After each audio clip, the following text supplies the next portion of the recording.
Hello, everyone, and welcome back to the second episode of Baseball FM. I am Frank. That is Max. Today, we are going to have a very special opening day episode. In about an hour, we have the Yankees versus tonight, my San Francisco Giants. Of course, I'm usually a Red Sox fan, but I will root for anybody who can beat the Yankees. So, we are supporting the Giants tonight. We are also previewing the National League in continuation to where we left off from the first episode where we previewed the American League, amongst other topics. Max, are you fired up for another season of baseball? Damn right I am. This offseason been too long. Usually around November, December, I'm fine with it, but as soon as late January hits, I get that kick. Mm-hmm. Um, Watching a lot of spring training. Obviously, we talked about the WBC last night. That was super fun. But now that regular season baseball is back, we're going to have baseball every day until October, early November. Gotta love it. Genuinely, the month of March has felt like about 2 months baseball wise. World Baseball Classic was great, but I'm ready for some real long term grind baseball. I'm talking about only the real ones will watch all 162. Only the real ones will be here for the whole season. Anybody can watch a game for, a couple of weeks there, with the World Baseball Classic. It takes a true breed to watch 6 months worth of baseball, especially when you are a Phillies fan, Max. Am I right? I'm ready to be heard again. Okay. So, I think it's only fair that we preview the game tonight in preparation for the first regular season game of the season.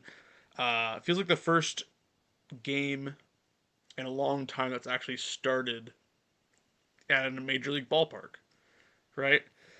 We've had games in Korea, we've had games in Japan, we've had games in Australia. I think it's about time we have a game in good old U.S. soil. So tonight, 8:05 Eastern, played in San Francisco. We got Max Fried going for the Yankees. We got Logan Webb going for the Giants. Max, what is the most exciting thing that you're waiting to see from this game? For Rafi to hit a bomb, of course. My Prince. I was debating wearing my Red Sox Rafael Devers jersey, which the jersey which I believe I bought 3 days before he was traded. I want to say. I know you were there with me when I bought it, so you can probably That was attest that to new that. City Connect. Yeah, yeah, that was a particularly brutal exchange of events. But yeah, no, I hear you. What else are you looking forward to, Max? Um, for me, growing up, my favorite players were always the pitchers. I think a great matchup we have with Max Fried, who had a great season, obviously outshined by Scooble and Cruchet. Mm-hmm. But let's not kid ourselves. Max Fried still had a great year last year. Mm-hmm. Logan Webb has always been solid for the Giants. Pitch well in the WBC. Always pitches well. Definitely a guy you need on the mound tonight. Yeah. So I'm looking forward to that. I don't think it will be a high offensive game because we just got a great pitching matchup right now. What way to start the season with Max Fried and Logan Webb, 8 p.m. Eastern on Netflix of all places, but why not? Um, so definitely I looking will be forward to that. seeking alternative venues myself. Yeah, I got Netflix, man. I'm waiting to. Mm. The good thing about Netflix though is that they got Barry Bonds, the guy you're wearing right now as an analyst. So that'd Barry be cool. Bonds. That'd be cool to Yeah. see. But we'll No, see how the play-by-play I was goes. debating putting it on the radio, something like that. Got the MLB app, we can put that on there, but we'll see what happens. So Would you rather listen to the Yankees radio, or would you rather listen to the Giants radio? Giants, of course. So what kind of question is that? You think I'd want to The listen to the Yankees. Yankees? It ain't Michael Sterling anymore. The radio Every announcer for the second word Mariners is how is. many rings they have and how relevant they were before color TV was invented. Look, say what you want about the Yankees, but you cannot disrespect their new radio play-by-play. The man was the Mariners broadcaster for many years, and he's It awesome. disappoints me. It really does disappoint me because I liked him a lot when he was with the Mariners. Of course, calling that memorable home run from Cal Raleigh, I believe it was, to get them back to the postseason for the first time in over a decade at that point. I don't know if you remember that call specifically, but yeah, I mean, I'm always gonna. have some respect for him, even though he's gone to the dark side. But I'm sure they'll corrupt his soul eventually, and something will happen to make me dislike him at some point. Maybe he'll call a game against the Red Sox, and it'll infuriate me, I'm sure. But Max, let's get into the bread and butter of the matter here. The National League, your league, your Philadelphia Phillies league. I don't know if anybody can tell that Max is a Phillies fan. Um, so I guess we just got to start with the NL East and jump right in, Max. How are we feeling? We want to do what we did last time. Just do 1-1, 2-2, 3-3. Go all the way down. You know, this year I think it'll still be my Philadelphia Phillies. Mm. Yes, we are running it back for the fourth year in a row. Mm. We don't have Ranger anymore. He's with you. You better treat him right because we treat him right. But I mean, this is still a solid squad. I mean, Trey Turner, great defender, still had a solid year at the plate, in my opinion. I mean, he had a 4.4 WAR last year. That's nothing to scoff at. Um, Obviously, Kyle Schwarber hitting as many home runs as he did last year, over 50 home runs. Still a dominant, still a force to be reckoned with behind the plate. We saw that a little bit in the WBC, especially ever since he's been a Philly. He's been a dog, plain and simple. Still love him. Glad we got him to sign that huge extension, which is great. Uh, Bryce Harper, ever since that 2023 NLCS loss, which still haunts my dreams, he just has not been. Uh, I'm not going to sound like Dave Dombrowski what he said. I still think Bryce Harper can be elite at times. We saw it a little bit in the WBC, that home run off of Venezuela in the eighth inning. Mm-hmm. But there's some question marks. He's obviously entering his 34 age season. He's been playing baseball since he was 19, since 2011, when you and I were the right old age of 12 years old. So there is that. Alec Bohm is projected to be the cleanup hitter for Philly for whatever reason, but we'll see if that works. That'll Um, probably end up being Brandon Marsh or Adolis Garcia. I'd have to wager. yeah, we'll see if Adolis can go back to his 2023 ways. Obviously, 24, he was fine. 25, a bit of a step back, but I think hopefully it fits right in Philly. He's right where he needs to be in right field, where my goats, Mm. Jason Worth and Hunter Pence, used to be. So I think he's a good standing there. What about Shane Brandon Victorino, Marsh, flying Hawaiian? exactly, Shane Victorino. Um, Brandon Marsh, we'll see how he does. I still like him, but Uh-huh. he kind of had a bit of a step back Hey, last year. Um, you JT know how Real, much I like Brandon Marsh. I have my homage beard here that's right. for Brandon Marsh. I thought that was for Brian Wilson with the Giants jersey Yeah. on. But anyways, JT Realmuto, 3 year. I think that's the smart deal. He can still get some good baseball in you. Obviously, he's getting older. He's age 35. Behind the plate at age 35, you're just going to slow down no matter what, especially the position he's at a catcher. But I still trust him back there. He's still great at managing a game for the players, and he's still an elite defender. And Justin Crawford, the young guy, rookie year this year, obviously son of the great and Red Sox legend Carl Crawford. So we'll see how he does. I'm excited. I'm excited for this. Now our rotation. Well, we do not have Ranger anymore. I still love Christopher Sanchez. He was a beast last year. The man had a 3.18 ERA. I mean, obviously Paul Skeens won it unanimously, but he was a good second place. Um, Aaron Nola, we'll see how he does. That 4.07 ERA, not great last year, but granted, he was on the IL a bit. He had that shoulder issue, had that arm issue. So hopefully this year he'll be bouncing back, ready to go. Jesus Luzardo, who also signed an extension for Philly this offseason. Smart move. Loved him back there. I think he's going to be a strong third starter. First half of the year was great. Second half had a little bit of struggle, but obviously when we saw him play in the playoffs, as the Philly starting rotation always does, year round, they're always dominant. Uh, Taiwan Walker is our fourth starter. I guess Dave Dombrowski just wants to will it into existence. But hey, we'll see how he does. Maybe he bounces back. And Andrew Painter, our fifth starter, um, top prospect for the Phillies for a good amount of time now. Thought he would debut last year. He didn't, but now that he has the opening day roster spot, I'm excited to see what this guy brings. And I think the some of the changes we have made to the bullpen could be for the better. Obviously, last year we don't have Matt Strom anymore. That's one, but we still got a stronger bullpen. I think we'll see how Brad Keller does. Maybe he can be a good in shutout situations, a good setup man. We'll see how he does. Tanner Banks, again, mostly a lot of this is we'll wait to see, but I definitely think, and I said this last year, I thought last year was the last dance. This year may be the last dance. Who knows? Because obviously these guys are getting older. Our top three in the lineup are all over the age of 30. Most of that lineup is over the age of 30, so we'll see what happens. But I still think this team The plays great defense. We still got a great rotation. I think our bullpen's gotten better. And while, yes, our bats have gotten older, that's still not a lineup to mm, trifle with, in my opinion. yeah, I agree with you. I think the Phillies will finish first place in the NL East. I think maybe a slightly more controversial opinion is I think they're going to do it comfortably. I know a lot of people are high on the Mets. I know some people like the Marlins. I know some people like the Braves to bounce back.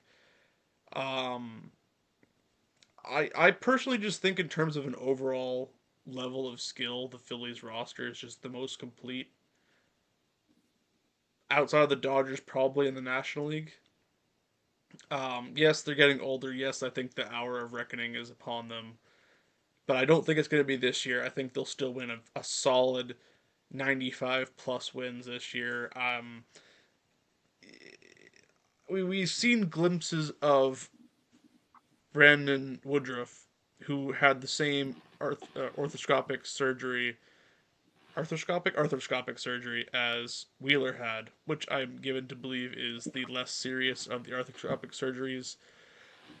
He's looked pretty solid in his limited time back with the Brewers now, albeit they were very intentional about him bringing him back into the fold in the second half of last season. I imagine the Phillies will treat Zach Wheeler with the same amount of care.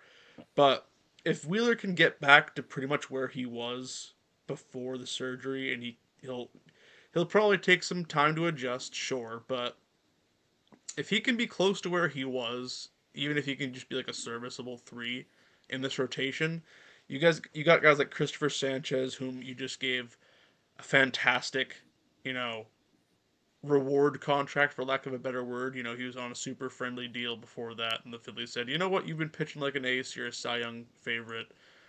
We're gonna reward you for that, and I will tip my cap to the Phillies organization for the respect that they're showing their ace there. Aaron Nola, I think 32 years old, he's still probably got something left in the tank. Let's see if he can get back to where he was before. I mean, he's always been sort of like an odd even kind of guy when it comes to his stats, right? He has one season off, one season on. So this works out to be the season that he's going to be on. Jesus Luzardo, I love him a lot.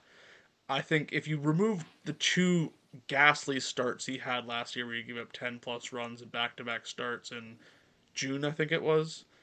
Yeah, I remember those games. Gave Yeah, me if you nightmares. I remove was that, he freaking out, if you if you remember. remove that though from his stat line, which I know you can't do, and I know it's a thing that happened, but he's an all-star pitcher last year, and I think if you can keep his ERA in the mid threes, he's going to strike out a lot of batters. You can give yourself a chance to win every game, and then of course we have Andrew Painter, who's rounding out this rotation.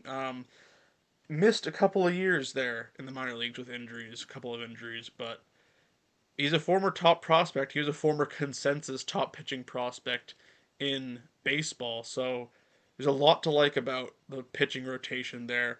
I think I haven't heard anybody hyping up this bullpen, and I have no idea why. I love Yohan Duran. I think he's probably one of the most excellent closers in the league. I think he could easily be the best closer in the league this year, both in terms of saves and in terms of ERA and all these other indicators. Jose Alvarado's back from his PED suspension. Hopefully, he's learned his lesson and he's not going to be hopping on Ozempic anytime soon. Not some of the other Philly players. Yeah, yeah. I don't know what's going on with you guys, but Kepler and Rojas and Alvarado and all these guys, but he's still going to be a plus pitcher to have out of the pen in a setup role, especially he's only 30 years old. I thought he was older than that until I just saw this now. Um, Brad Keller had a really good year out of the pen for the Cubs last year. I think he's going to be a very sneaky, underrated addition. And you know how much I like Ryan Kirkering. I know he's going to start the season on the IL, but I like him a lot despite what happened in the playoffs last year, which I know is Thank you for reminding me yeah. of that You moment. really you really think I could talk about the Phillies and not bring that up, Max? Come on. Granted, Um, I bring up all the Red Sox stuff, so yeah, it's it's only true. fair. It's true. Tanner Banks, I like. Max Lazar, I like. I think it's just a very solid pitching staff overall. A guy that I haven't heard anybody mention, I think could easily take Taiwan Walker's spot. I don't even know if you know that you have this guy now. Yaniel Corrette. He's a 23-year-old, I believe was a free agent signing somehow from the Rays. He was sort of in line to be giving the call for the Rays last year, but he had Tommy John, I believe it was. He's got a little bit of a control issue, but he's routinely struck out over 10 batters per nine throughout his minor league career. I think if it's someone that we can sort of point to and say, can the Phillies develop a pitcher, him and Andrew Painter? If you put Corrette into what I think he could be in at five, Painter at four, if he could be what people think he could be, it's projecting a little bit ahead, but that could be the best rotation in baseball. And of course, we can always talk about the lineup, but I think you did a pretty good job of covering it. So, Max, is there anything you want to add on the Phillies before we move on? How much time we got? Hey, I'm kidding. speak your piece. I will say this: I think they will win the division. Mm-hmm. You know the way I look at it, they're like the Sixers, and I'm not a Sixers fan, but they're like the Sixers. They're fun to watch for a time, and then the postseason happens, and we lose. It drains me. Granted, my whole time as a Phillies fan, especially those 10 years between 2012 and 2021, were not fun to watch. Mm-hmm. Um, so they have to get over the hump. I know the Dodgers are there, and we'll get to them. They got to go over the hump, Mm-hmm.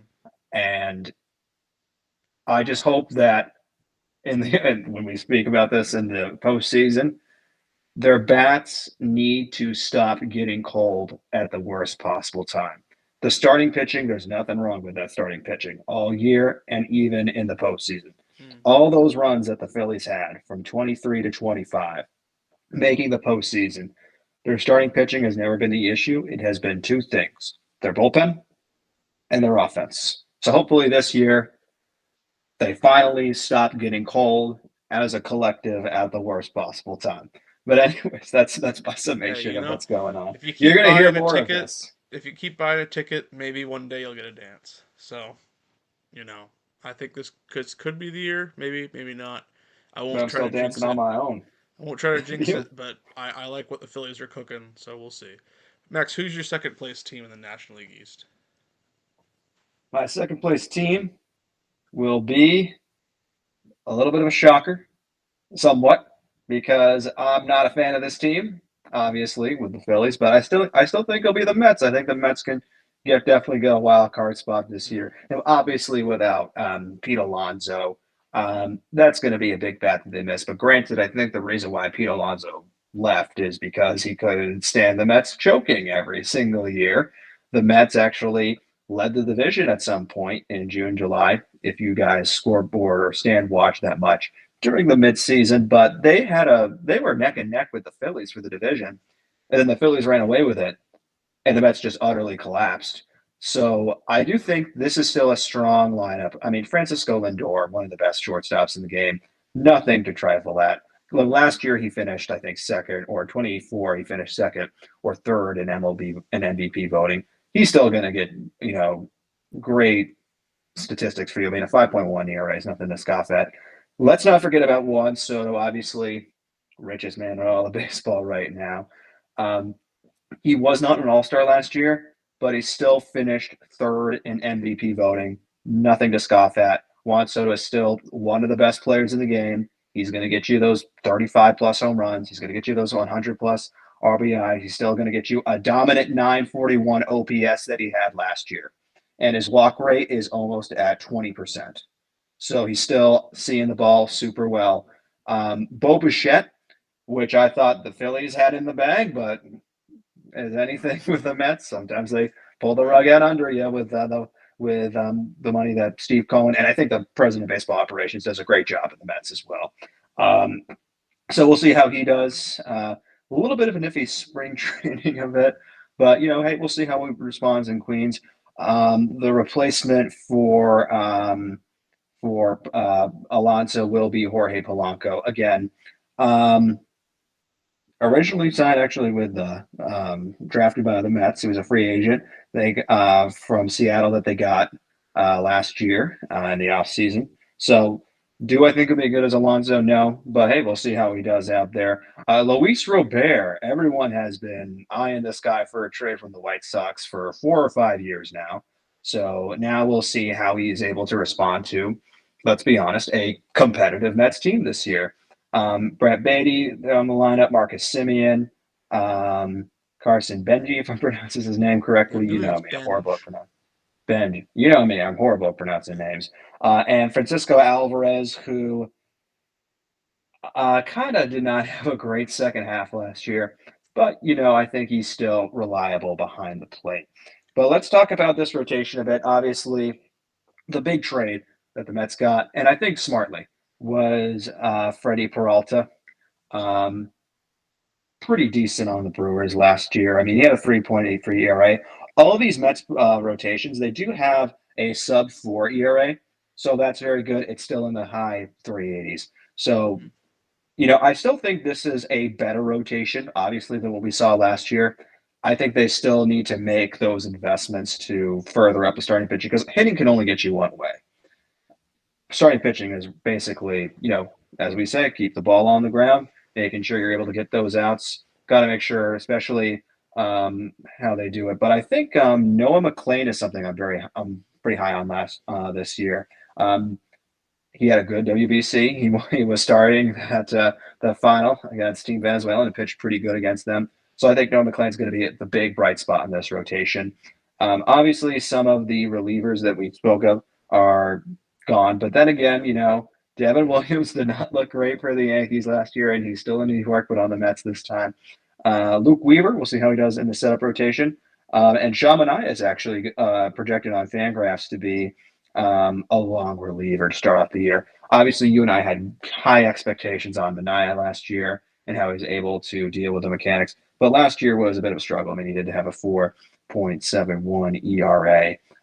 So in 127 innings, obviously some injury bugs there, but and that's kind of a small sample size. But we'll see how they do. But I do think this year the Mets can somewhat get over the hump and definitely make that wild card spot, and that's why they're my second place team. Yeah. They are also my second place team. I think you hit the nail on the head there. Still very much a lineup to be feared. Francisco Alvarez, I'm a big fan of. I think he's been last couple of years he spent too much time tinkering. I think he just needs to get back to what he does well and just put the ball in the air with authority. Lindor, Soto, Bichette. I dare you to find a better three than that in the big leagues. I don't think you can. My uh, my trepidation with the Mets comes with the rest of their lineup when it comes to when I gave the Phillies the edge over the Mets. Polanco, he's never played first. He's also been a little bit on and off when it comes to regular season stats. Luis Robert, you know, I guess people have been theorizing that you put him in a better environment and he'll succeed more, but I don't know if that's true or not.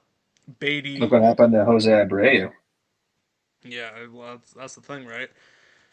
Beatty, Simeon, Benj, all those guys have their own sort of question marks, but It is a very solid rotation. I think Kodai Senga can come all the way back. I don't understand why people have sort of written off Senga. He's looked really good in spring so far. Um, he's got that ghost fork, and he's gonna put it to good use. McLean, he's got really good upside. Freddie Peralta, we've seen. David Peterson and Clay Holmes, I have some question marks with. Devin Williams, I think, is going to be a good closer, but I think overall the Mets, there's some question marks there. And, it's the same question marks that seem to haunt them year after year, which is to say, on paper, they look really good, but down the stretch, they just can't quite seem to have that consistency that's required to win a division. So maybe this is the year. Who knows? But I still like the Phillies more. So, Max, third place. Who you got? I got another division rival for the Phillies. I think Atlanta Braves. I don't know necessarily if they'll go over the hump this year. Obviously, last year, a big disappointment. Granted, they hit the injury bug. And again, a guy that you like very much, Spencer Strider, again, still on the injury I bug. don't know how much We'll I like see. him now, to be honest, but we'll see. Yeah. But I still think this lineup looks pretty good. If you have a healthy Ronald Acuna, he's an MVP candidate. Easy. Uh, Played great in the World Baseball Classic when he's healthy, and especially when he came back last year. One of the best highlights last year was when he came back, and his first pitch he saw was a bomb. Still plays incredible defense, still is able to do the things he's got to do. He was the first 40-70 player in baseball history. So obviously, with stats like that, and he's still a fairly young guy. So I think he's going to definitely round out this team, be the star on this team. Um, Now, Ozzy Albis is another guy that has had some injury potential, and again, a big World Baseball Classic moment when he hit that walk off with Team Nicaragua. So that's going to be fantastic to see. Your boy, Dominic Smith, in the DH The spot, Dominator. uh, the I saw I Dominator. saw him pitch in a game. Yeah, man, he was lights out that game when he was pitching. But now I still love Matt Olson. A part of me is I got that West Coast bias. My dad's a big Ace fan, so I'm always going to root for Ace players, no matter where they are. Yeah, he's Um, definitely a steady lineup presence, Matt Olson. You know exactly what you're going to get from him every single year.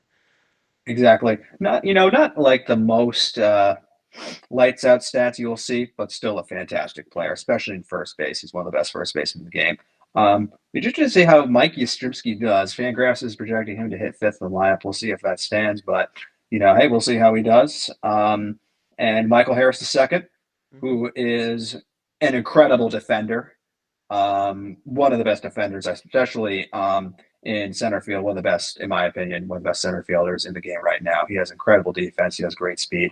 Now this rotation, um, we're going to go to Chris Sale, who had a pretty decent year last year with a 3.19 ERA. Not the Cy Young favorite that he was when he first signed with the Braves. However, still an ace in my opinion. We'll see how Renato Lopez does this year. I still think this is a fine rotation. I think the thing that kind of gives me pause, and I think that's why they're going to be in third place, is the 3 to 5 spot in their rotation. Um, you got guys that have over 4 ERA here as well, and not exactly looking great on the WAR front. Neither their K through 9 stats and uh, base on balls through 9 stats as well. So that's what gives me pause. But I still think Raisel Iglesias, maybe he can go back to the Raisel Iglesias of old. But He's been thrown in the 80s so far in the spring training, though. I'm not so sure. No, yeah, sorry, I'm thinking of Reynaldo Lopez actually, but yeah. neither have But been particularly encouraging. exactly. I don't think too highly of this bullpen. But I will say this though. They got a new manager. The Brian Snicker era is over, so maybe Ronald Acuna will get off of Twitter and complain about it. But Walt Weiss is the new Braves manager for this season. He was their bench coach from some time. He has been since the 2018 season. He's been there for the 21 seasons. This is guys that the players trust, that the players like.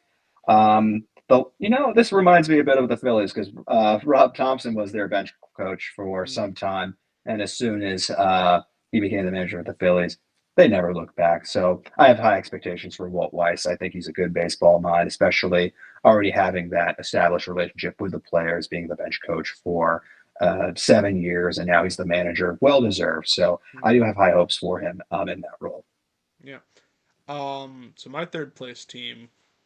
Before I reveal my third place team, Max, wasn't it nice seeing fans in Miami in the World Baseball Classic, Max? It does. I wish more fans Yeah. showed up, man. Yeah. Marlins are a fun team to watch. The Marlins, I think, will be a really fun team to watch as they finish in third this year. That's my prediction. Marlins will finish third in the NL East. There's a lot of things that I like about the Marlins, but I'm going to start with the pitching staff because I think not necessarily on opening day, if you look at their roster, this is a top to bottom excellent rotation. Of course, Sandy Alcantara, Yuri Perez, Max Meyer, three guys that I'm very high on with good reason. I think Yuri Perez could be a potential Cy Young winner in his future. I think Max Meyer's going to be a very serviceable three. And Sandy Alcantara, I think he started to put together his vintage form a little bit in the latter half of the year. And Max, how old do you think Sandy Alcantara is right now? 33, He's 34. 30. He's Oh, 30 wow. years old. Yeah, I was pretty shocked when I saw that too. I mean, he's by no means washed. They got a legit closer now with Pete Fairbanks. I think this is actually a very underrated uh, bullpen. Colin Fauché, Tyler Phillips, Anthony Bender, Andrew Nardi, Lake Bakar. All guys that I like a lot. But I'm sort of projecting ahead. Chris Paddock and Jansen Junk are the 4 and 5 starters right now. Not exactly inspiring choices. But once they bring up Robbie Snelling and Thomas White, both premium top. I think they are in the top three ranked prospects for left-handed starters, if I'm not mistaken. And Snelling was great in AAA last year. I can't imagine it's gonna be very long before he's up in the big leagues. Thomas White looks like a premium player. They're gonna have a 1 through 5 in that rotation that could look really good by the end of the season. And I think in a pitcher friendly place like Miami as well, it could be nothing but accentuated. And as far as the lineup goes, I know Kyle Stowers slowed down a little bit in the second half, but he was an all star last year, going to start the season on the IL, but shouldn't be too long before he's back. Jacob Marcy, I loved what I saw out of this guy late last year. He's probably going to hit around league average, but he's going to steal you a lot of bases. He's going to be a plus ball player. Xavier Edwards is going to hit for average. Agustin Ramirez can take a step forward with his power. Liam Hicks is a guy that I like. Owen Casey, they traded Edward Cabrera, a very inconsistent, injury-prone pitcher, for the Cubs' top prospect, and I think Owen Casey is a potential all-star plus Canadian boy plus Canadian boy in that lineup, and I think he's going to be great. Connor Norby is a guy that I also like. I just think that there's a lot of projectability in this team, and I'm sort of putting them in third right now as like a best case scenario. I think there's a lot of talent in this group that's not necessarily realized yet, which is why people sort of rank them lower. But third place seems about right for me. So, Max, who's your fourth place team? I suspect it's the team I just spoke about. It's your Miami Marlins, Hmm. place of Vice City, where GTA 6 is going to take place if that releases. If it But ever, I was gonna say anyways, if it ever comes uh, out. if it comes out. But how fun was it to watch the Marlins last year, Hmm. especially in the second half in September? Type. They were the team to watch in September. They technically were within a playoff spot. They were only 6 games behind a wild card spot at Hmm. one point at that time. So fun to watch. Kind of unexpected, but I will say this: the reason why I have met the Marlins in fourth place is I liked what the Marlins did in 23 when they snuck in that playoff spot. I had high expectations, but then they were bad again in 24. So I think that's my rationale behind it. I just don't think this is uh, ownership that does not really want the Marlins to be a contender. But when they're playing, especially the young guys that they have there, it's so fun. I loved Otto Lopez last year, especially, Griffith Conine. Well, he did not have an incredible year last year. I mean, his K rate was 33%. He had an average WAR of 24%. Not great, but I will say the start of the season for Griffith Conine was super fun to watch. You should see how Christopher Morel does. Obviously, a free agent sign in from the Rays last year. And I don't know if I would be 100% sold on Pete Fairbanks. The reason is kind of that recency bias. Whenever we see relievers sign, lucrative contracts, and rightfully so for the teams they go to, we've seen that kind of dip a little bit. Case in point, look at Josh Hader when he signed with the Astros. Look at Craig Kimbrell Devin in Williams that last year case with the too. Yankees. Devin Williams last year as well with the Yankees. So a part of me is that recency bias, but hey, maybe Pete Fairbanks will be the odd man out here, and I want him to succeed. I like Tyler Phillips. I also like Andrew Nardi. This is a fun team to watch. How can you not like the Marlins? They're a young team. They play great baseball, as we've seen last year in September, and I'm excited to see how Sandy Alcantara goes. I love Yuri Perez and I love Max Meyer. I love this rotation. What's Mm-hmm. not to love about the Marlins? Yeah, absolutely. Fourth place, I got the Braves. You did a pretty good job of covering what's good about the Braves in your sort of coverage. I'm going to say what's not so good about the Rays. Or the Braves. You mentioned the Dominator, Dominic Smith. It is 2026, Max. What's he doing in a major league lineup? I'm sorry. Hey, don't diss your boy like I that. look. What are you He's dissing your boy? a perfectly serviceable backup first baseman coming off the bench. He should not be a starter. But needless to say, he should not be a starter at DH, which was Marcelo Zuna's spot last year. Mauricio Dubon is their starting shortstop, Max. Mike Yastrzemski, for all the good things that he does, is he's not the most inspiring choice. I love Drake Baldwin. I think Austin Riley is going to bounce back.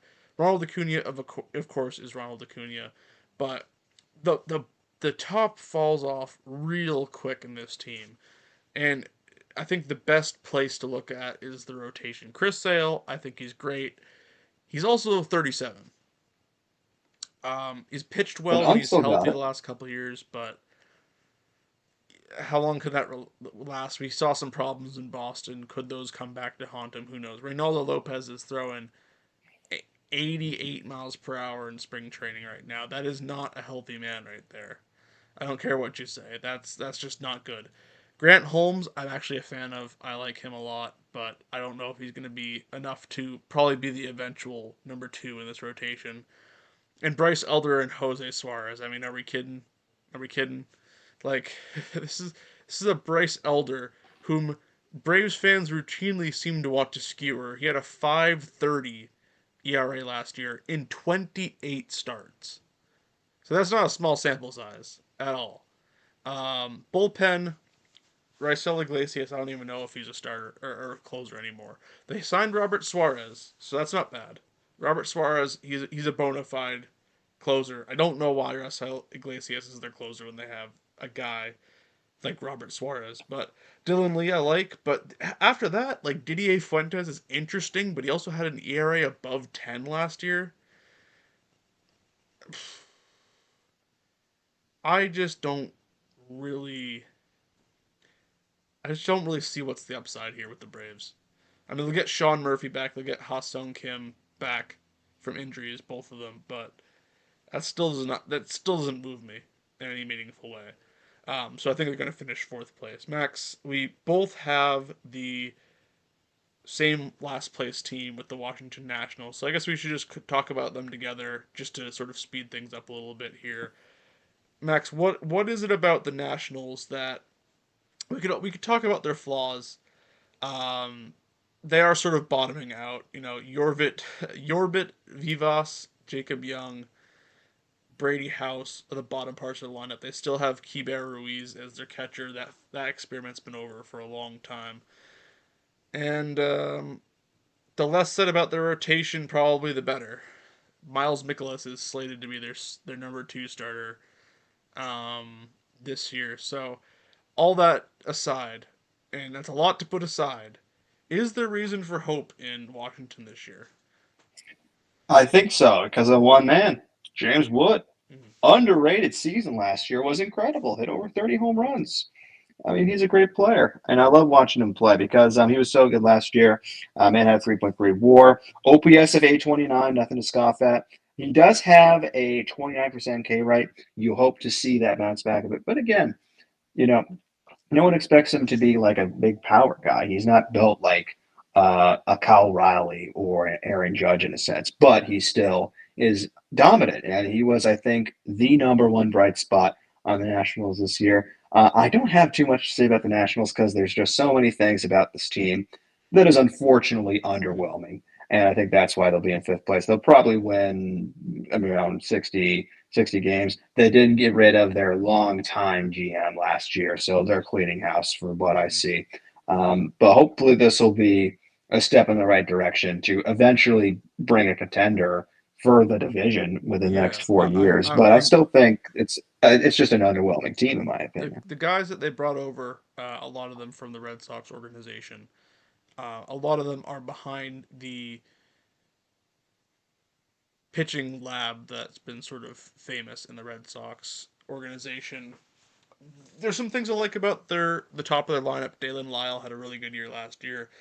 James Wood, potential star, all star last year. Nasim Nunez, he's going to be a guy that's going to steal you a lot of bases. I think he's a sneaky, underrated guy. I like him a lot. CJ Abrams, he's been a couple of times all star. Very solid. Less said about his glove, the better, but Less said about the casino for him, the better. yeah. And I also like Luis Garcia Jr. I think he's a good hitter. He'll give you a plus. And Cade Cavalli, I think, is genuinely a big league pitcher, which you could not say about a lot of this pitching staff. Um, Clayton Beater is a guy who's their closer. I don't know how much you know about Clayton Beater. I know he used to be Yankees prospect, but other than that, couldn't tell you.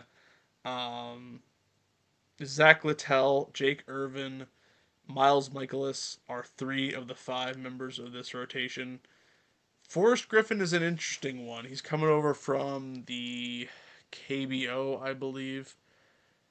Um, I don't know what to expect from him. He's 30 years old. Maybe the pitching lab can work its magic on him, but I mean, outside of that, there's just really nothing for me to say about this team. Harry Ford starting the season in AAA. Same with Dylan Cruz, which I thought was really interesting. I don't know why you don't just plug Dylan Cruz out there and say, just take as many at bats as you can muster, and regardless of the results, we just want to see the kind of things that made us draft you number two overall behind Paul Skeens. So there's a little bit of a youth movement, but I think it's going to be a pretty dire year for the Nationals, and I would not be surprised if they finished with the worst record in the big leagues this year. But let's move on to the NL Central, my favorite division in baseball. I think there's a lot of fun teams. I know it's a hot take. I like a lot of the teams in here. I think it's a lot of fun, but I think it's a very different looking National League Central. At least it figures to be than the last few years, Max. Who do you got at number one? I love the Brewers, but I think finally this is the year that the Cubs will be dominant. That they will I don't think they'll necessarily run away from the division, but I think that this will be the Cubs' year. I mean, let's just go through this. I mean, obvious choice. PCA signed that massive contract worth $111 million on his birthday, nonetheless. Happy birthday, PCA. How fun was this guy to watch in the first season, in the first part of the season? So fun to watch. Michael Bush rounds out at number two. Your former boy Alex Bregman He ain't my is on the boy. Cubs. What's up? He ain't my boy, Alex Bregman. I don't know That him ain't no what you're more. saying last year. I don't know who he is anymore. Hey, It's not his fault that the Red Sox lowballed him. To be fair. that's a good point. Well, John Henry, what do you expect, especially with Mm.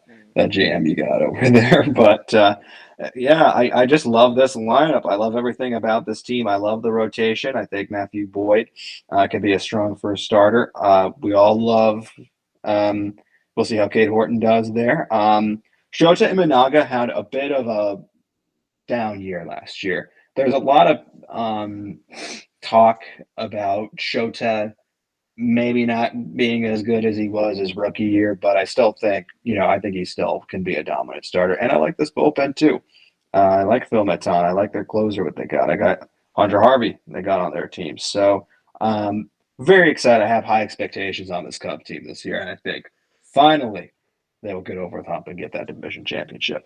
Yeah, absolutely. I love Matt Bush or Mike Bush, not Matt Bush.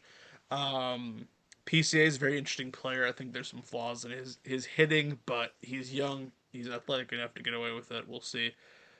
Nico Horner, I love a contact guy. I don't know if fifth in the lineup is the best place to put him, but Moises Ballesteros, another future Venezuelan catching prospect, and he's probably going to be DHing for most of the season. Carson Kelly taking over the primary catching roles, but they get Miguel Amaya back. Remember him? Matt Shaw, of course, he's rounding into his himself as a big leaguer, but he's also a former top prospect. Only last year, coming into the year, a lot of people were picking him to be the National League Rookie of the Year. Needless to say, I picked the Cubs to be the top of the National League Central. Rotation looks very good. Matthew Boyd, All Star last year. Cade Horton looked very promising the second half last year. Shota Imanaga, I don't think that he's going to be as bad as people think he will be. He's a guy with great command. He's a guy with the ability to miss bats when he needs to, but also induce weak contact. And Edward Cabrera, I don't necessarily know if I'm high on him, but as a four starter, I think he could do a lot worse. And Seiya Suzuki, of course, we haven't mentioned him because he's starting the year on the IL, but when he comes back, he's a 30 plus home run threat. So, Justin Steele, I believe he's supposed to be back at some point this year. I don't know how soon that will be, but, you know, I think they can spell his absence, but when he comes back, that could possibly be a big addition to the rotation. Daniel Palencia, phenomenal World Baseball Classic. I think I mentioned last episode I thought he could have been the MVP, if not for Michael Garcia, with his fantastic run there. But it's a lot to like about this team.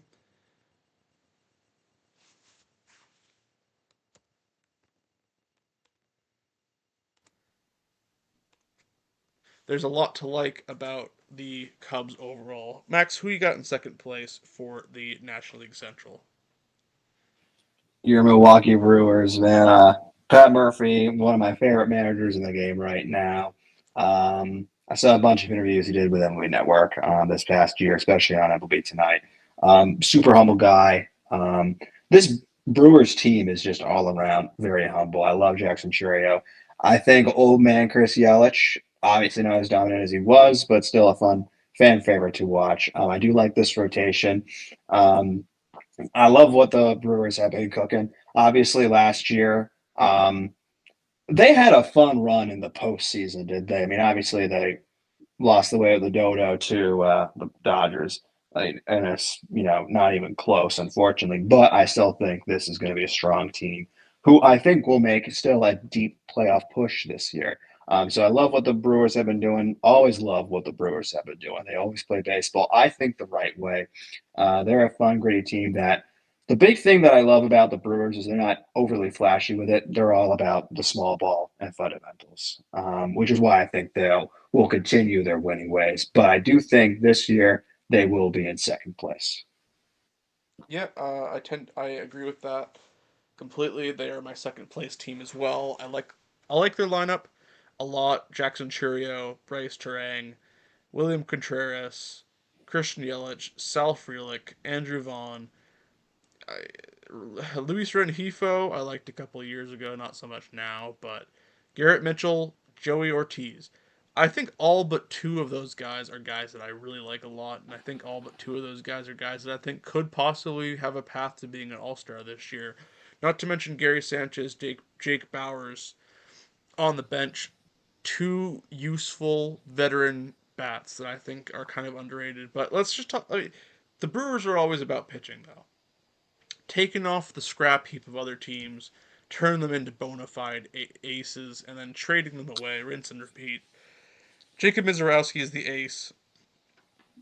The 7 start All Star last year, but I think everybody sort of saw what his upside looks like, and he's one of my favorite pitchers to watch. I think he's a great pitcher. I think he's going to be an ace that maybe the Brewers can actually commit to this time.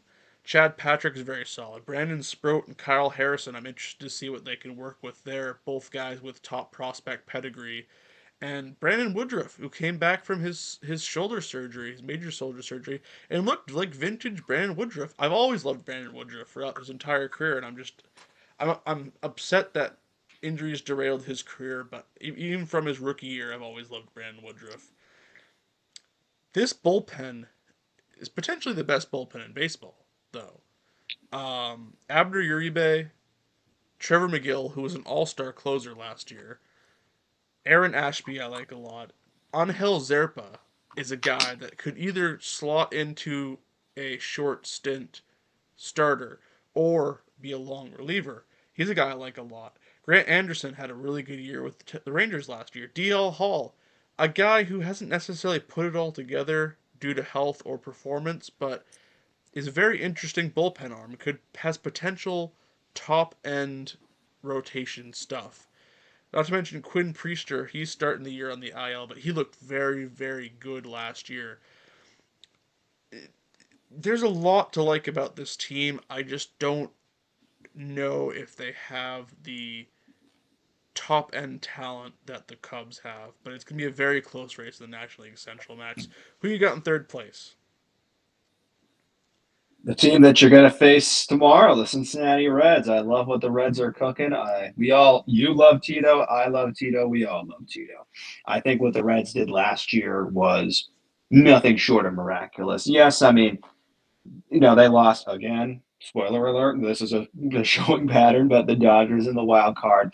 However, this is still a fun team to watch. Now, especially with Matt McClain on the team. But let's also talk about Sal Stewart. 22 years old, with his first full year season in the big leagues. He's hitting right behind Ellie De La Cruz, which I think will provide him some great protection. They brought back Eugenio Suarez, who He's was going to fun to hit watch. 56 homers this year. Incredible. Um, but this is just a strong team. I like Tyler Stevenson. I like what he's able to do. But let's also talk about too. I mean, they do have Key Brian Hayes, who not great, but it's still better than what they had last year in the ninth spot. Now let's talk about this rotation staff. Obviously, there's a lot of question marks, especially with unfortunate news that Hunter Brown is going to be out for half the year with that Hunter elbow Green, you mean? surgery. What's that now? Hunter Green, you mean? Hunter Green. Yeah, you're right. It's Whoops. Hunter with the other color. That's right. Hunter Green. Anyway, we look. Hunter Green's been incredible. The way that he pitches for the past 3 years, consistently hitting 100 plus miles per hour, great changeup. It's just unfortunate that he's out for the year due to that bone chip removal that he had on March 10th. And also, a guy who I think you and I both like, Nick Lodolo, also on the uh, IL. Chris Sale Light. Chris Light, yeah. But we'll see how Andrew Abbott does to start off the year. Some question marks with the pitching, but you still got a young Chase Burns on the team, which I'm pretty high on. And I think they got a solid enough bullpen as well with Graham Ashcraft and Pierce Johnson, especially Emilio Pagan. Um, I have some hopes for this team. I don't think they're going to be a division contender, but I think they could pull off potentially what they did last year in the wild card spot and be a bit of a Cinderella team. But I have some high hopes for the Reds. I mean, obviously, there's been some years where it's been a lot of disappointment, but I think Tito is moving this team in the right direction. So that's why I got Reds, your Cincinnati Reds, in third place. Yeah, I also have the Reds in third place. I think there's a world where this could be a three-horse race for the division, and I think the Reds could stick in the season a lot longer than I think people are giving them credit for. Matt McClain, he's a guy that flashed a lot of good things in his rookie year. It's been a while since then, a lot of injuries since then, but he looks like he's finally healthy. He's looked solid in spring training so far. He could be back to where he was before. T.J. Friedel had a bit of a career year last year. I thought he was very solid, but Ellie De La Cruz, you can't deny the upside there. Sal Stewart is a massive talent, and I think certain people in the public maybe don't know his name, but they will soon. You're talking about a big right-handed bopper who has great bat speed in Great American Ballpark. I mean, Eugenio Suarez he's shown the blueprint. If he can be an Eugenio Suarez type with better strikeout numbers, I mean, the sky's the limit in Cincinnati for Sal Stewart. But speaking of Eugenio Suarez, this dude's just gonna hit bombs in that lineup. I love Eugenio Suarez. He's one of my favorite players in the league, honestly. Um, Tyler Stevenson, I'm probably a little bit higher on him than some other people. And Will Benson. Will Benson's a very interesting player to me as well. I love Noelvi Marte. There's a lot of guys in this lineup that I like a lot.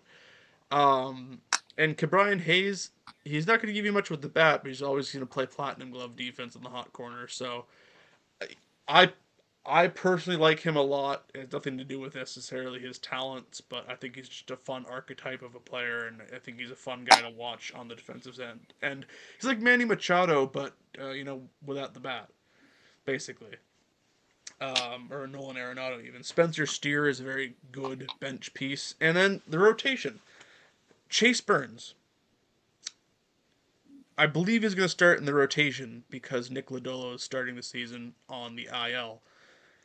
But Rhett Lauder, Brady Singer, Andrew Abbott, all very competitive, very adequate big league pitchers. And then that sort of last spot in the rotation is up for grabs. But a guy that you might not have heard of, who is actually not listed in the major league roster according to Fangraphs, is Zach Maxwell. I think he's going to end up being the closer by the end of the year. If there is a spot on this roster I'm not so sure about, it's probably Emilio Pagan as their closer at the moment.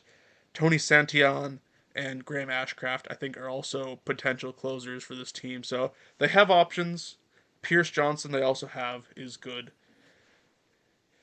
It's a fun team. I just think that maybe missing a full healthy season of Hunter Green before we start talking about a division win for this team. But I think they'll be in the hunt a lot longer than people give them credit for. Who you got in fourth, Max? Your Pittsburgh Pirates. I think there's going to be a significant improvement with this team. They got busy this offseason. They shockingly increased their payroll, Yeah, I mean which they is got great busy, to all see. right.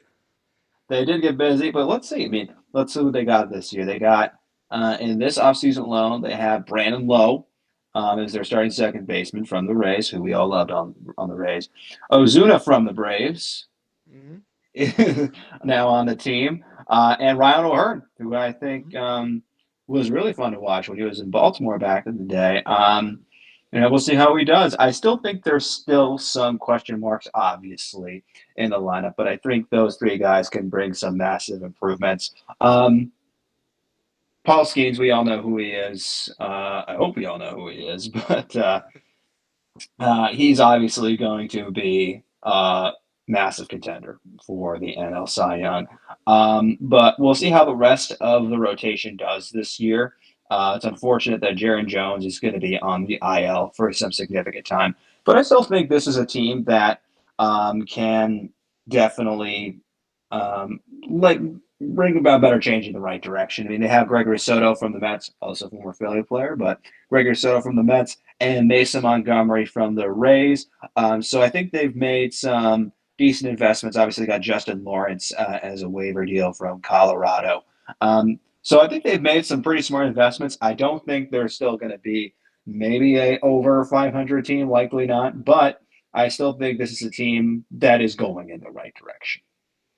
Yeah. I also have them as my fourth place team.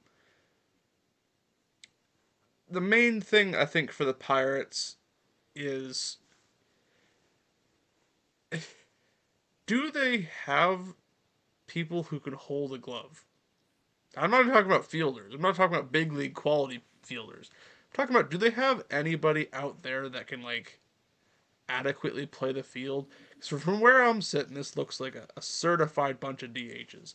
O'Neill Cruz, Brandon Lowe, Brian Reynolds, Marcelo Zuna, Ryan O'Hearn, all guys that played significant time at designated hitter at some point last year. And then Jared Triolo is their starting shortstop. I like Spencer Horwitz at first base. Nick Gonzalez, I think I'm higher than him. A lot of people are.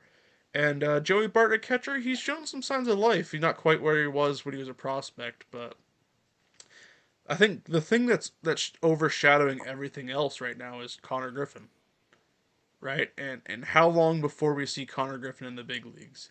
They're clearly holding that spot for him. They're keeping it warm for him because Jared Triolo is not going to be their shortstop for very much longer than the beginning of May. I wouldn't think. If they're going to do anything this year, it's going to be because of their pitching. Though let's be very clear on this. Paul Skeens, Mitch Keller, Carmen yeah, Molodzinski. Fucking Polish names. I can never get Polish names, man. Hey now. Braxton Ashcraft and Bubba Chandler. Phenomenal rotation. Not to mention the fact that their their rotation is intriguing only by the fact that they have a bullpen full of really good pitching prospects that just can't quite crack their rotation, like Hunter Barco, for example. Mason Montgomery is another guy that I like a lot, but it's gonna suck not having Jared Jones, but ultimately I think he'll be back, and I think it'll cause even more selection headaches in this team. But uh, seems to be like we have the same team again in last place. Max, do you want to talk about the St. Louis Cardinals a little bit? Obviously, your former boy Heim Bloom is running this team. Maybe I think you see the vision with the potential what the Cardinals are doing. I think they're kind of doing what the Red Sox did, to an extent. I mean, this team is obviously gonna be not very good this year, but I think a bright spot will be JJ Weatherhold, who got that opening day invite, and he's leading off the lineup at second base. So I think that's going to be really fun to watch. I still like Jordan Walker. I know he didn't have a great year last year, but I still love Jordan Walker. This rotation, a little less than desirable. Matthew Liberatore starting it off for the rotation. We'll see how that goes. I'm interested to see how Dustin May is able to adapt to St. Louis, obviously. Um, Huge injury bug for this guy, but when he's healthy, super fun to watch. Bullpen's not, crazy for me. There's some guys I like in there, like Jojo Romero, for example, but this is a team that's definitely not looking to be competitive. They're building up that farm system, and as you know, Heim Bloom, he's very good at building up the farm system. So I'm excited to watch what some of the prospects are able to do in the minor leagues and potentially get the call up in the big leagues. But not high hopes for the Cardinals this year, and that's not a shocker. But I still think in the next few years, especially with what Heim Bloom is doing to this team, I think they'll give me nightmares like they did in 2010 in the NLDS. So we'll see how it happens, but that's why they're my fifth place team. Yeah. Um, they're sort of cobbling together an interesting rotation. Matthew Liberatore, Michael McGreevy, Dustin May, Kyle Leahy, Andre Pallant, not to mention my boy Dick Fitz, Hunter Dobbins. I mean, it's something. I suppose it's not amazing by any stretch, but it's something. I'm actually a big fan of their closer Riley O'Brien. I think he could be a very interesting bullpen arm. Matt Svanson, Jojo Romero. It's a decent, albeit made up sounding names, but it's a decent top three in a bullpen. But I just think that there's just no floor here. There really isn't. Like there's some intriguing guys in their lineup. JJ Weatherholt, like you mentioned, he's a top prospect. I like him a lot. I think it would be between Kevin McGonigal and him, JJ Weatherholt, to decide who was the best pure hitter in minors last year. Mason Wynn, I think, could have a decent year. Alec Burleson, I think, could have a decent year. Ivan Herrera, I've registered my affection for him before. Nolan Gorman, I think, could be very interesting, especially because he's seems to have cut down on his strikeouts a bit during the spring training.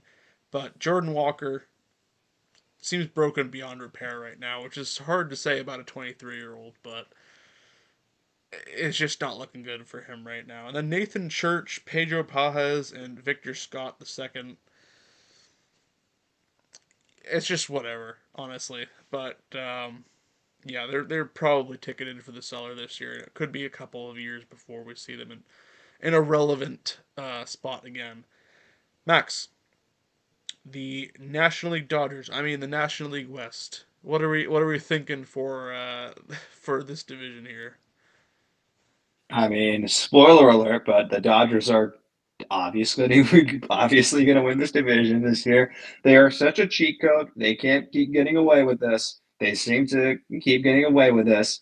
You're not going to like this. I'm not going to like this, but they're probably going to win the World Series again, the first time for a three-peat with your favorite team, the Yankees, back in the day. Um, Obviously, Kyle Tucker, that's a huge signing.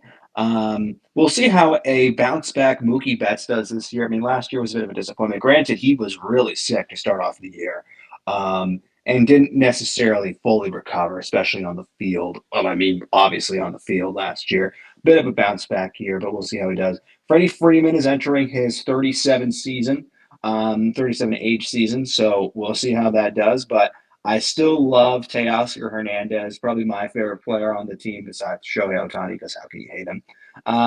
But I think this is going to be obviously a team that's going to dominate.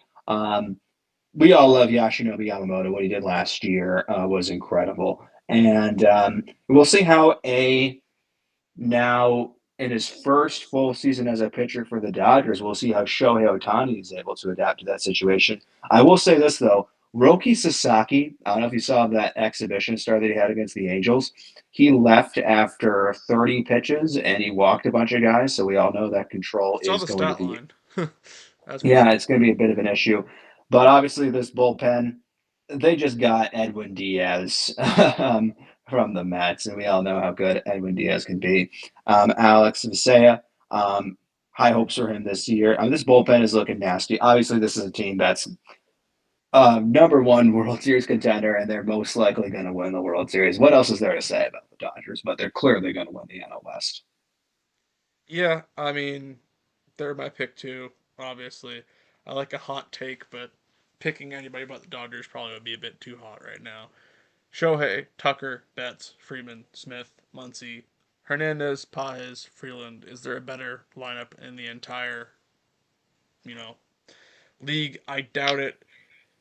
There are some questions about the rotation, though. I have, particularly with regards to health. Otani, Glasnow, Snell, pretty much everybody else, honestly, except for Yamamoto, have had some documented health issues when it comes to their overall sustainability as starters. But it's just such a deep team. You know, you'd be hard pressed to find any reason why they wouldn't have the best record in the big leagues again. So we'll just move on to the next team. Who you have as second place in the National League West? I have in second place the Giants. I think this is the team that I think finally what Buster Posey is building can finally be brought to fruition this year, especially with Luis Arias, who, as we all know, is just a hitting machine to start off the lineup. We'll see how a full-time Rafael Devers is able to compete this year. He's slated to be their DH. Maybe he'll play a good amount of games at first base. I know you hate to hear that, but we'll see how he Hey, does. I Um, wish you nothing but the best. I love me some Rafi Devers. all right. Well, I guess the rage bait didn't work this time, but that's okay. We'll try again in some of these I'm sure episodes. you will. I love Willie Adamas, and my boy Harrison Bader no longer with us on the Phillies, but hope that he succeeds. Obviously, the man of the hour who is pitching as we speak right now, Logan Webb, and I'm interested to see how Robbie Ray is able to be this year. I mean, obviously, not the Cy Young winner as we hope, or we saw, but as it's been going on with the Giants. But we'll see how he does this year. I like Tyler Mayhill. I do like this rotation. I think it's one of the better rotations. Obviously the NL West. And their bullpen is looking, I think, pretty decent as well. But I do think that this is finally the year, and I hope Jung Ho Lee is able to be everything the Giants that they wanted and more when they brought him over from South Korea. So I have high expectations for this team. That's why they're my second place team. Yeah, I agree. Giants are my second place team as well. Um, it's a little less boring than they have been the last few years. I think there's a little bit more upside, particularly when you talk about guys like Jung Hoo Lee and Casey Schmidt, Willie Adames, obviously Rafael Devers, Luis Arias, Matt Chapman, Helio Ramos, fucking hell, Helio Ramos. There's, and also I just love Patrick Bailey because of how good he is defensively. I hope he can just hit a lick this year, just a little bit. Um, but most of their strength is going to come from their pitching. Logan Webb, obviously an ace. I think there's some interesting things to say about Robbie Ray, Tyler Molly, and Adrian Hauser. It's not like overwhelmingly good, but it's certainly serviceable. They also have a few guys in their minor system right now. Blade Tidwell, um, Carson Wisenhunt, both sort of top-ish 100 prospects in their time. But we also have Bryce Eldridge, who is a massive, massive talent and not someone that I think we should forget about easily because he'll be up at some point this year, and it's going to be a lot of McCovey Cove homers, that's for sure. And they have a very solid bullpen as well. Ryan Walker, Eric Miller. Um, you know, it's not the prettiest thing in the world, but somebody's got to finish second in this division. But Max, who you got finishing in third here? Who I have finishing at third is the Diamondbacks. Let's be perfectly frank. Ketel Marte, one of the best players in the game, probably best second baseman in the game, great hitter in the game too, and Corbin Carroll. Finally, fully healthy. And I think when Corbin Carroll is fully healthy, he is a scary player. Um, I'm interested to see how Nolan Arenado is able to perform in Arizona. He's obviously entering his 35 age season. He'll be getting up there in age. Still one of the best, flashiest third basemen, probably in a generation. So we'll see how he does.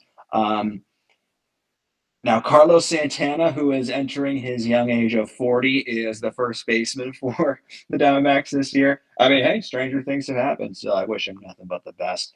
Now, this rotation is a big question mark. Obviously, there's been a bounce back with Zach Gallen. He had a 4.05 ERA this year and 31 games started, so not what you necessarily want to see in your ace. And obviously, Erod has had his struggles in Arizona. We'll see if he's able to get somewhat over the hump, but I don't have the highest expectations for this starting rotation. But obviously, we'll see how the bullpen does as well. They just got Jonathan Loaizaga from the Yankees. They actually had a pretty busy offseason for their bullpen. Joe Ross, free agent signing from the Cubs.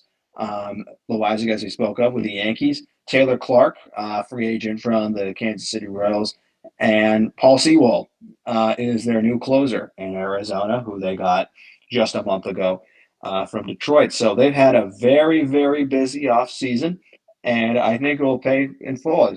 I'm impressed by the offense that they have, and so that's why they're my third place team. They're going to be a really fun team to watch.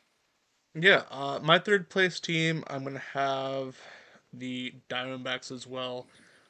Again, this one feels a little bit like a default position just because it's more so I don't believe in the rest of the teams more rather than anything spectacular that I think they're doing. Ketel Marte, Corbin Carroll, Geraldo Perdomo. Those are three guys that it's going to keep your team's head above water pretty well. Nolan Arenado, what does Unk still have left? I'm not really sure. Still gonna play solid defense, but I don't think he's. I think his superstar days are probably behind him. Gabriel Moreno is a guy that I like a lot, though. He's gonna be a good contact hitting catcher. I think he's gonna be above league average with the bat, above league average with the glove. pretty much everything you'd want from a catcher. Pavin Smith, I'm really hoping they give him a little bit more runway this year because he's a guy that I like a lot. And I've seen people say that he's not good enough. He's not good enough. I'm not really sure why because he's had a good time in the big leagues when he's been given like an extended amount of time to play, but they just seem to not want to do that for whatever reason. But Carlos Santana's its own thing, but Alec Thomas is going to play Gold Glove. Maybe Jordan Lawler can finally actually have some amount of time playing in the big leagues as well. So Ryan Nelson, pitcher I like a lot. Less said about this rotation, the better outside of him, though. Corbin Burns can't come back soon enough. And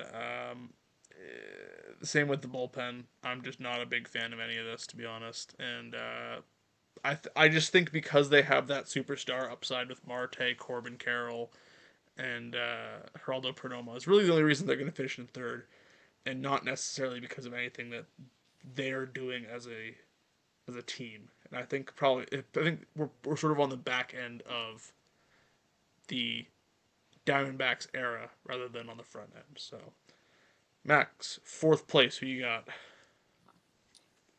Folks, I'm breaking news. It's the Rocky. No, I'm kidding. It's the Padres. I was gonna make that joke. Oh, great minds think alike. Anyways, um, still love Tatis. Great defender, great offensive player. What's more to say? Love me some Jackson Merrill. He's going to enter his age 23 season. Well worth that contract. Um, we'll see how your favorite player, Manny Machado, plays this year for the Padres. Obviously, the captain of this team. Um, but I think there's a bit of question marks. I mean, obviously Nick Pivetta, fantastic year last year, pitched his ass off. Um, I like Michael King, but really I think the big question mark, especially on the back end, is Walker Buehler. Yes, he made the roster spot, but as a fifth starter, and obviously last year with that 4.75 ERA, granted, but in 82 innings and an 11-game start, not exactly what you want to see. Yes, he's dealt with some injuries last year. Obviously, the biggest bright spot in this bullpen is Mason Miller. Um, One of the best closers in baseball right now. He's looking great. But while this is a team that I don't think will necessarily be terrible, I'm not entirely sure what the long term vision is. Let's just get this out of the way. Someone had to pick up Nick Castellanos, and they did. So, San Diego, best of luck with him. But we'll see how they do. But I don't think, especially with some of the improvements that the Giants have made and the Diamondbacks have made, this is not a team that has the best long-term vision, especially in the NL West right now. Yeah, I think really the only thing that's separating this team from the Diamondbacks right now, um, between third and fourth place, is just the lack of top three talent in their lineup. I mean, Tatis, Merrill, Machado is not quite Marte, Carroll, and Perdomo. I think it's an interesting lineup. We got Gavin Sheets, Ramon Laureano, who I think are decent. Bogarts could be serviceable this year, but I don't really see the vision either.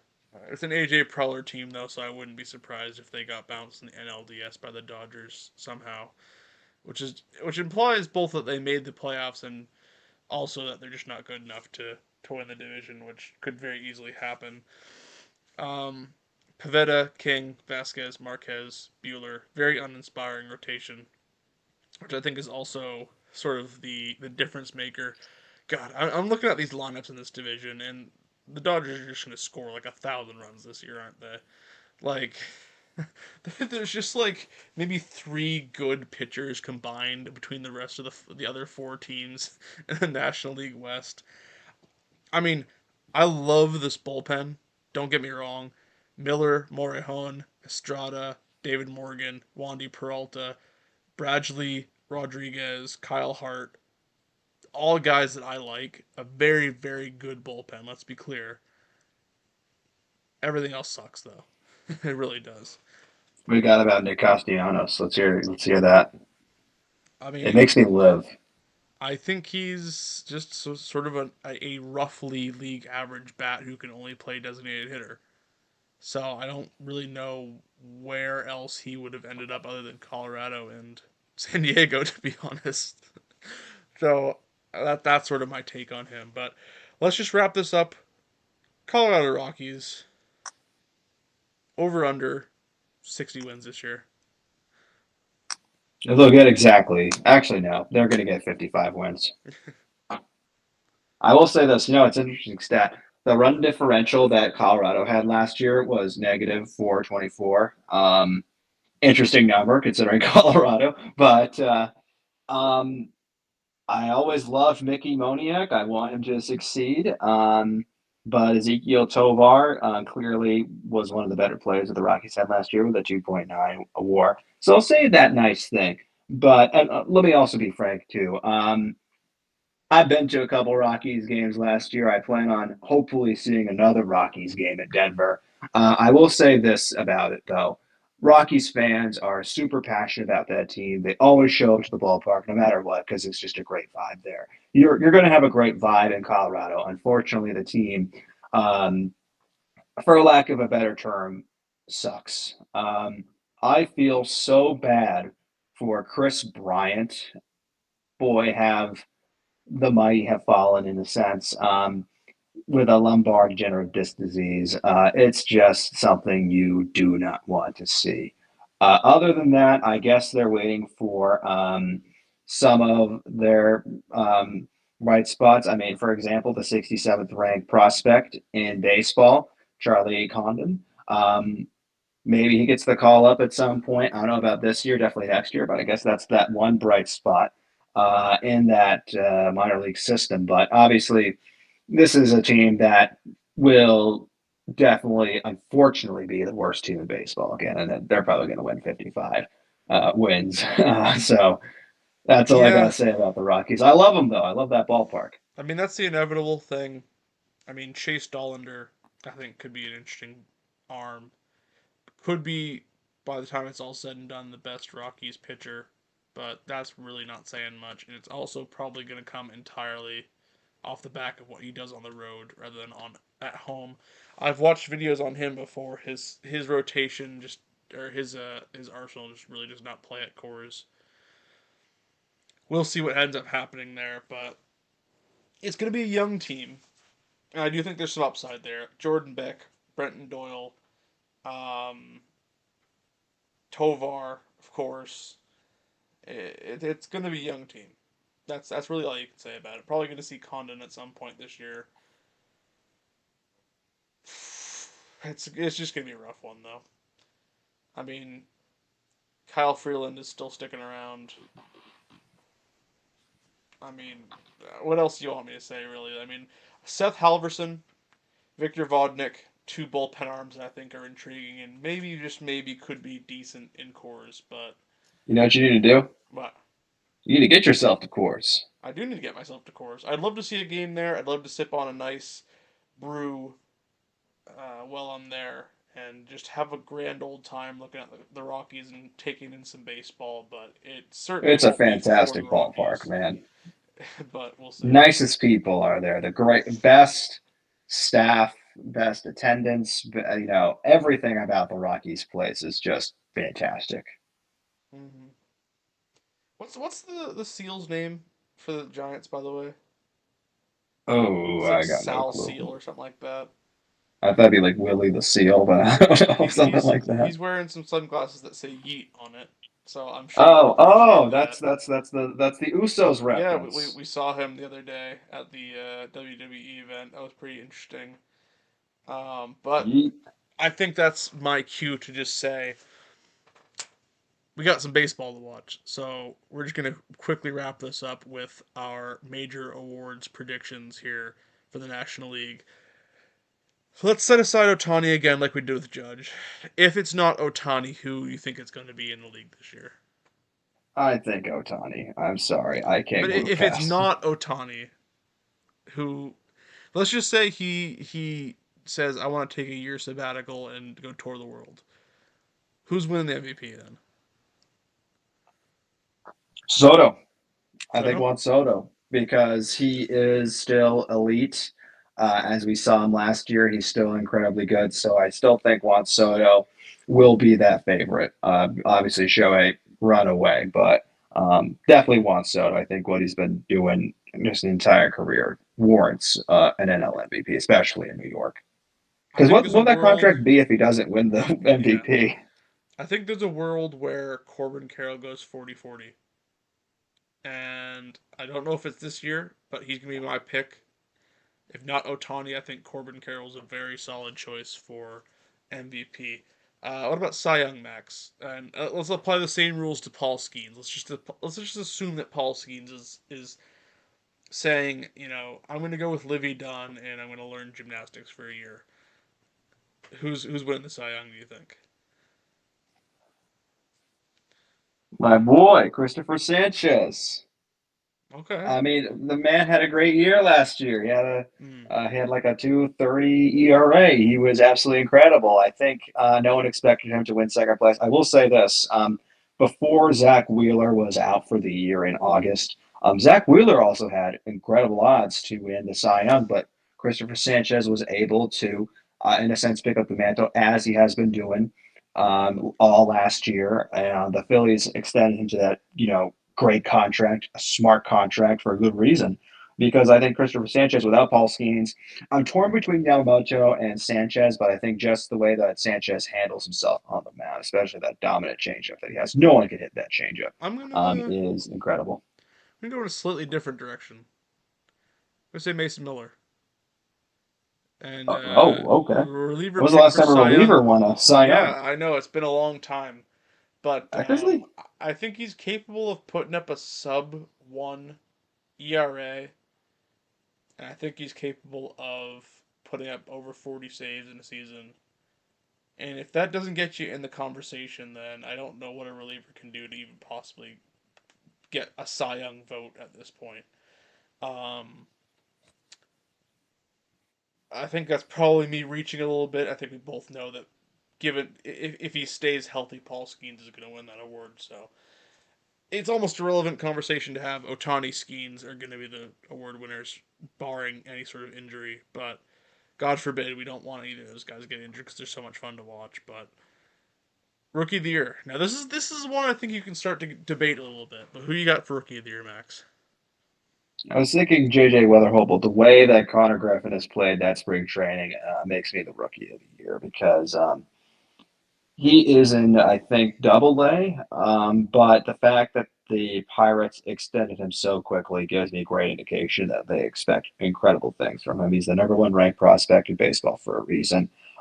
So that's why I'm going with Connor Griffin. I mean, it's kind of a simple answer, but I'm just so that confident in him winning Yeah. the rookie of the year. Let me ask you this, Max. This is a question for ball knowers. When you go to Fenway, what's the pizza joint across the street? Sal's Pizza. That's right. Sal Stewart is my rookie of the year pick. I just think there's so much power upside there playing at Great American. Um, I just have a hard time believing that this guy doesn't hit 30 home runs this year. And I also have a hard time believing that he's not going to be a big reason that the Reds are going to be good this year. I think that's something that the voters care about, and I think Connor Griffin could come up and look like a serviceable big leaguer, but I'm still going to give it a little bit more time before he's like a bona fide superstar. Same thing with Painter, same thing with Weatherholt. I think they're going to be solid, but I think if you want the spectacular, I think Sal Stewart is probably the best bet. So that's my pick. All right. So I think that about does it. It's time to watch some baseball. Thankfully, all the pregame festivities are winding down, and we are about to see first pitch here. So perfect timing, Max. We're going to end this episode right as the first pitch of the season is thrown. Strike one to Trent Grisham. It is officially underway, Max. We are back. We are so back. We have never been back. Let's go. This is why baseball is the greatest sport that God has ever created. Opening day, quite It frankly, in is. my opinion, I'm biased, but I think it should Mm, be a holiday. Nothing better than finally going through the 162 game season. Phillies, But Red yeah, Sox, World Series. Book it. you're going down. Max and I will be there putting baseball FM stickers all throughout Boston. And I, for one, am ready to go. Let's do this thing, Max. Happy opening day, everybody.